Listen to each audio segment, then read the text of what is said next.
துர்கா ஸ்டாலின் என்ன பதவியில இருக்காங்க? இந்த மாரி இவருக்கு தீபத்த ஏத்த விடாம இவர் பாவம் பண்ணுவாரு. அந்த அம்மா அங்க போய் ஒட்டக பூஜை பண்ணி அதுக்கு பரிகாரம் பண்ணிட்டு உட்கார்ந்துருக்காங்க. ஆ?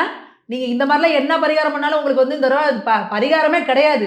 2026ல முழுக்க முழுக்க இந்துக்களும், குறிப்பா இந்து பெண்களும் இந்த ஆட்சிக்கு வந்து சாவுமணி அடிப்பாங்க. ஏன்னா, இந்த தடவ பெண்கள் அந்த அளவுக்கு ஒரு வெறுப்புலயும் விரக்தியிலும் இருக்கிறாங்க. எல்லா வகையிலயும் அவங்களுக்கு நீங்க குடைச்சல குடுத்துட்டு, ஒரு கோயிலுக்கு போய் சாமி கும்பிடலான்னா, அதுக்கு கூட ஒரு நிம்மதி இல்லாம சேகர் பாபு அன்னைக்கு அந்த கோயில்ல போறாரு. மக்கள் இவங்கலாம் சொல்றாங்க, இவங்கலாம் சங்கி பயலுக பேசுறாய்ங்க அப்படின்னு. பொதுமக்கள் அங்க லைன்ல நின்னதெல்லாம் யாரு? பொதுமக்கள் கூப்பிட்டு கேள்வி கேட்கறாங்க. சார் என்ன சார் இவ்வளவு பணம் கட்டி இத்தனை மணி நேரம் லைன்ல நிக்கிறோம் அப்படின்னு. நீங்க உங்களுக்கு ஒரு கேமராக்கு முன்னாடி கூட பணிவா நடிக்க கூட தெரியல சேகர் பாபுக்கு. என்ன பண்றாரு? நில்லுங்க நில்லுங்க. என்னப்பா? ஏன் நிக்கணும்? நீங்க நேரா போறீங்க.